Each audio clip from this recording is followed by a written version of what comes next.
ರಸ್ತೆ ಅಪಘಾತದಲ್ಲಿ ಕಿರುತೆರೆ ನಟಿ ಪವಿತ್ರ ಜಯರಾಮ್ ಸಾವನ್ನಪ್ಪಿದ್ದಾರೆ.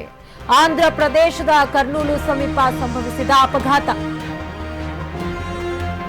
ಮೂಲತಃ ಕನ್ನಡತಿಯಾಗಿರುವ ನಟಿ ಪವಿತ್ರ ಜಯರಾಮ್ ತೆಲುಗಿನ ತ್ರಿನಯನಿ ಧಾರಾವಾಹಿಯಲ್ಲಿ ಜನಪ್ರಿಯರಾಗಿದ್ರು. ಕನ್ನಡ ರೋಬೋ ಫ್ಯಾಮಿಲಿ ಮೂಲಕ ಕಿರುತೆರೆಗೆ ಎಂಟ್ರಿ ಕೊಟ್ಟಿದ್ರು. ಪವಿತ್ರ ಮೂಲತಃ ಮಂಡ್ಯ ತಾಲೂಕಿನ ಹನಕೆರೆಯವರು.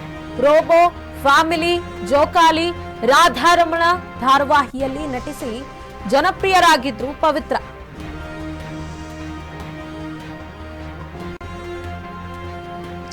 ಕನ್ನಡದ ಹಲವು ಧಾರಾವಾಹಿಗಳಲ್ಲಿ ನಟಿಸಿರುವ ನಟಿ ಪವಿತ್ರ ಜಯರಾಮ್ ಭೀಕರ ರಸ್ತೆ ಅಪಘಾತದಲ್ಲಿ ಇಂದು ಸಾವನ್ನಪ್ಪಿದ್ದಾರೆ.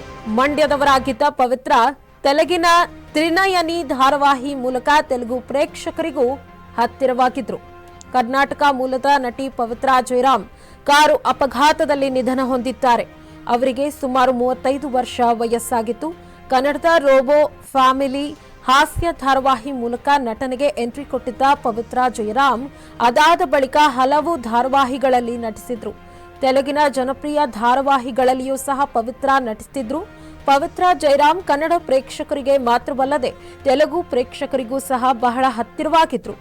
ನಟಿ ಪವಿತ್ರ ಅವರು ಪ್ರಯಾಣಿಸುತ್ತಿದ್ದ ಕಾರು ಇಂದು ಬೆಳಗ್ಗೆ ಆಂಧ್ರಪ್ರದೇಶದ ಕರ್ನೂಲಿನ ಬಳಿ ಅಪಘಾತಕ್ಕೆ ಈಡಾಗಿದೆ. ಭೀಕರ ಅಪಘಾತದಲ್ಲಿ ನಟಿ ಪವಿತ್ರ ಸ್ಥಳದಲ್ಲಿಯೇ ಸಾವನ್ನಪ್ಪಿದ್ದಾರೆ. ಪವಿತ್ರ ಜಯರಾಮ್ ಜೊತೆಗೆ ಕಾರಿನಲ್ಲಿ ಅವರ ಕುಟುಂಬಕ್ಕೆ ಸಂಬಂಧಿಸಿದವರು ಇದ್ರು ಎನ್ನಲಾಗ್ತಾ ಇದೆ.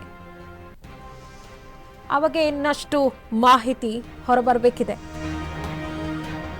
ರೋಬೋ ಫ್ಯಾಮಿಲಿ, ಜೋಕಾಲಿ, ರಾಧಾರಮಣ ಧಾರಾವಾಹಿಗಳಲ್ಲಿ ನಟಿಸಿದ್ರು. ಜನಪ್ರಿಯರಾಗಿದ್ರು ಪವಿತ್ರ ಜಯರಾಮ್.